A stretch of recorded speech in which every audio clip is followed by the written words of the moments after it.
What I've been asked to do is to contribute some provocation on the theme of formation and transformation.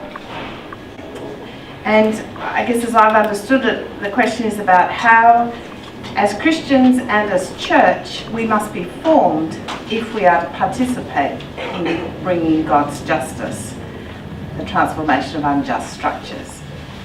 And how do we become a people who have something distinctive to offer? And what implications does this have for how we approach ministry in our churches and chaplaincies and in the wider community? As I've pondered these questions in my own experience, three closely related themes have seemed particularly significant. And they are the necessity for personal transformation, ecclesial kenosis, and deep listening. And so I wanted to say a little about each of these as my contribution to opening up this conversation. So first, personal transformation. Early in 2014, I attended the meeting of the UN Commission on the Status of Women in New York as part of the Anglican Communion delegation. Thousands of people were there, representing governments and international agencies, civil society and NGOs. And hearing about the range and extent of gender-related injustice was overwhelming, as was the frenetic activity at the event itself, with its hundreds of parallel sessions, policy discussions and legal drafting groups. At one point, our Anglican delegation was addressed by a high-level official from the Episcopal Church who commended us all for our activity and urged us not to give up, but to, quote, keep agitating. Well, these words made me uneasy. I was already troubled by aspects of the meeting, the sense of frenzy, the robust egoic identities many activists appeared to be deriving from work, and the vast amount of energy being expended for what seemed little real progress. And I began to reflect that in the discernment of spirits, agitation is often a sign of the false spirit. And I wondered if, at least in part, rather than all of us needing to keep agitating, it was our very agitation that was somehow getting in the way, giving us the illusion of doing something while actually avoiding what was really necessary. But what could that be? And I began again to wonder if it were something to do with persons of consciousness. Transformation of consciousness is kind of ubiquitous, and so more unpacking. But this question of how really does the transformation of unjust structures and practices and norms take place? Yes, systems need to change, laws need to be made and effectively policed. There does need to be awareness raising, advocacy and education. All these things are vital. And yet by themselves they're not. For individuals and whole communities to let go certain ways of imagining themselves and others. And for a biblical example, think of Peter coming to see the Gentile. What's needed is the willingness to give up patterns of behaviour and identity formation, ways of being that secure meaning at the expense of yours. And this is where it struck me that the church might have something distinctive to offer. Not just one more NGO operating from the same activist framework, but a body with some wisdom about this journey of transformation. And in the light of what Peter said last night, I began to actually tease that out a little and think there's at least two dimensions of this. And one is the business about the new story about scarcity, not abundance, about belonging, not exclusion. But that enables us to shift stories. Because what does it take to shift a story is the death of an old story, and undergoing the dislocation and the disorientation and the fear of that. Of configuring the world, they do feel profoundly unfamiliar and threatening. They do involve the loss of a certain kind of security and egoic identity, a willingness to be vulnerable and let go of uncertainties. We who have been called to follow Jesus know about that journey, because that's the process of relinquishing the identity we've received from the world, learning to receive a different identity as gift. What it means is that for Christians, the possibility of reconciliation, of abundance and belonging, they're not first of all values, but they're experiences we know in our own. That our churches work for justice, the liberation of all people.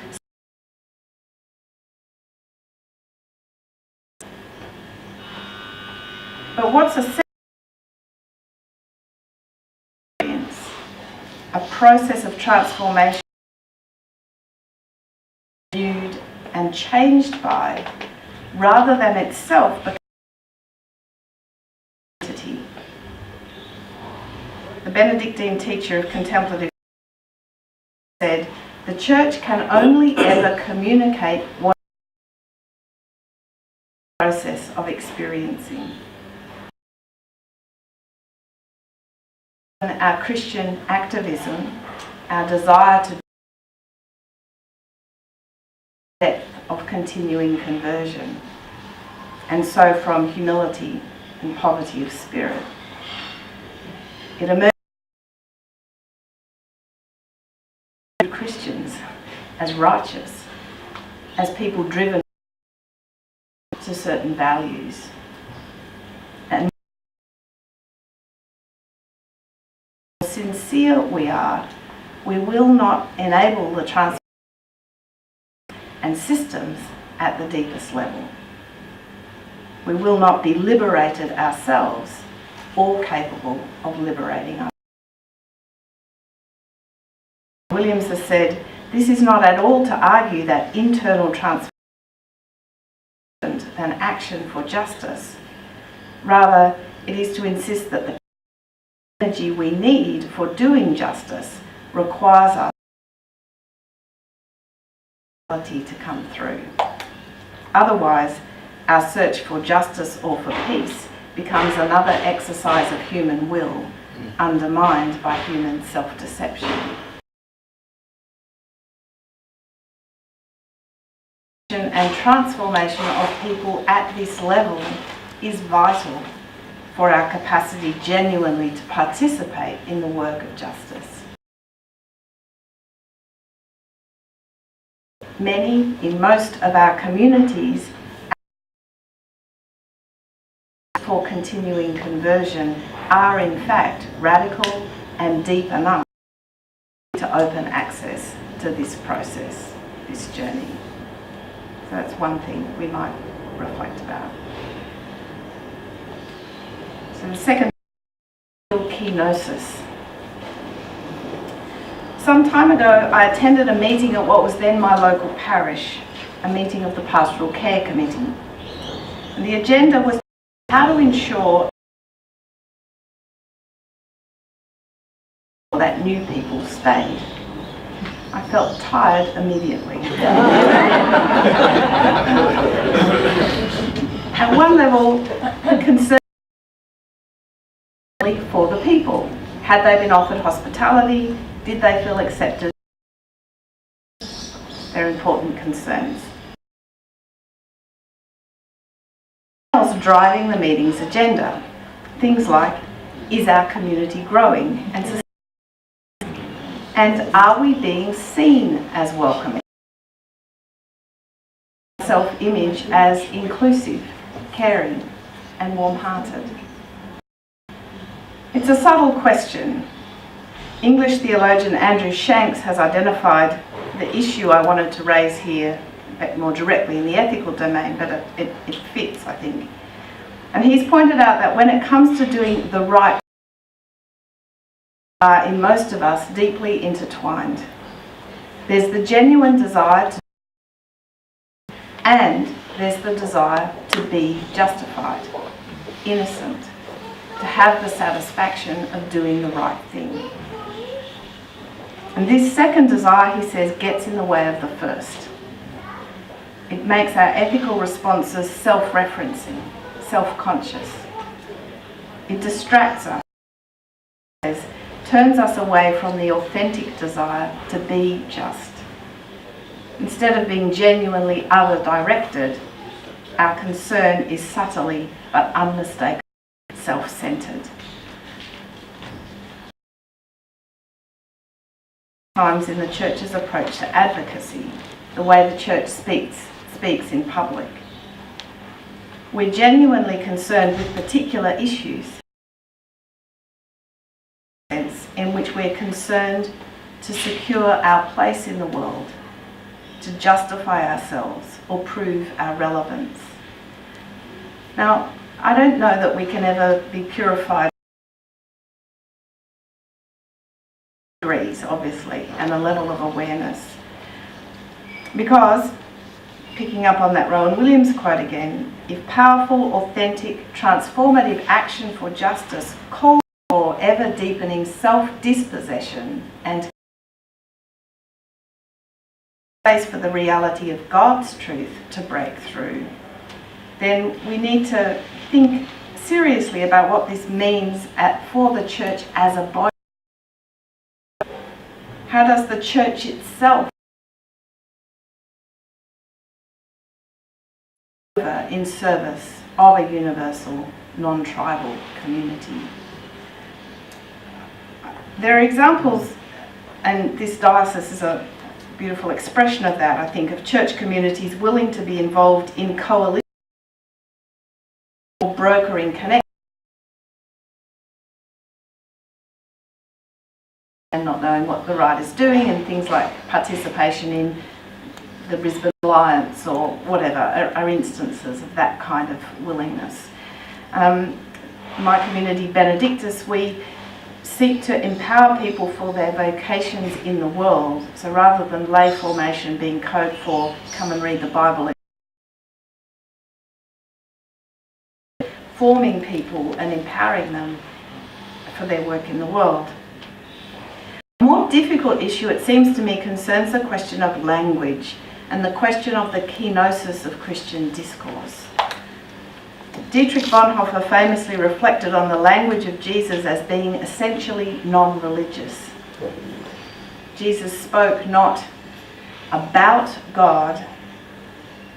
If you think of many of the parables, rather his speech and action effected the presence of God.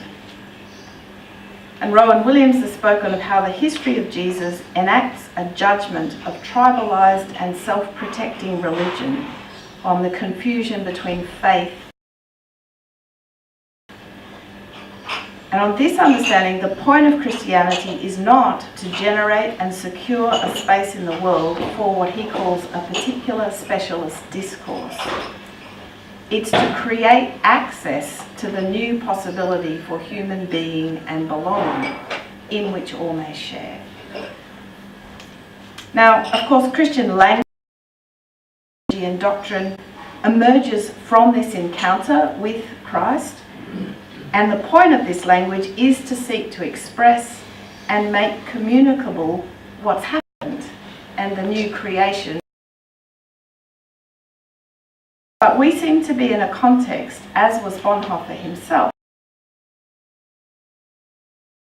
no longer capable of the reality to which it testifies.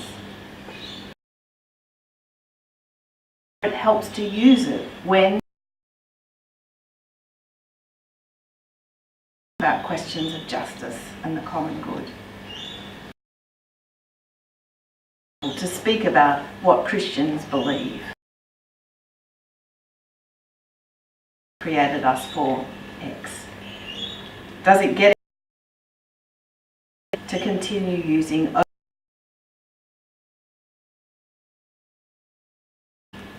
When I've raised this question previously in Christian contexts, it's provoked unease, and it is a difficult question. Self-forgetful church. What's the difference between of the gospel on the one hand and a church ready to be identity, interest,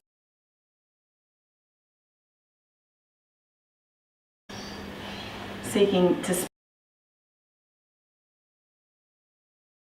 whether or not we use the word God, we affect conversion. As I said, these aren't easy. Proclamation has gone dead or is actively alienating for large numbers of people.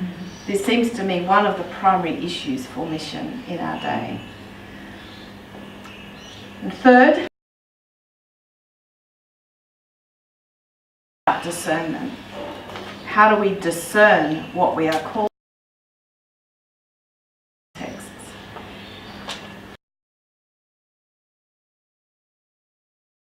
Formation in discernment and replaced it with SWOT.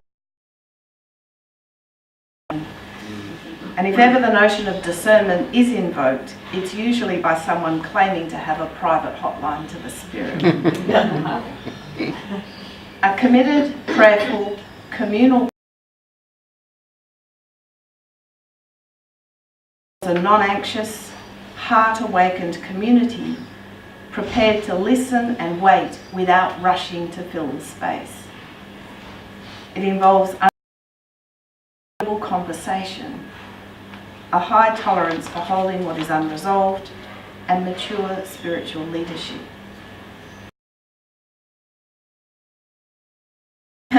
This is important, this is what we're doing, and that there are formalised processes that can help.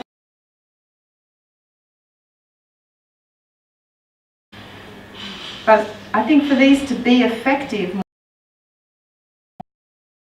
some familiarity with silence and some negative capability. And in all this, contemplative spirituality is an important and neglected resource for the church. Commitment to abundant justice is not just a matter of preference. It's not just that some of us happen to like this way of making decisions, in preference to others. The extent of our commitment to formation discernment is a direct reflection of whether the church really does see itself as responsive to what James Allison calls another other. That is, do we really and our vocation from God, or are we, for all our professions of functionally atheistic as a body? Like that's what's to become communities of discernment. That's become significant for me, and I know for others in the last listen to land, to creation. This is a practice that many of us are being slowly awakened to in Australia by, and it seems to be critical both in the context of the Church's commitment to reconciliation in this country and also in the context of the global. It signifies an expansion of our concern as involving not just care and vulnerability of moving into deepened relationships. For me, we're very much at the beginning of what returning to our creaturehood.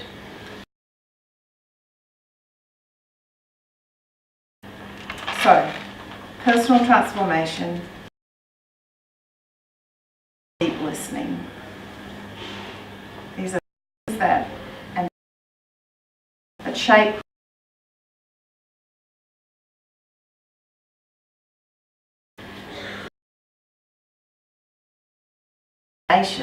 for in the forward to the continuing conversation with you all.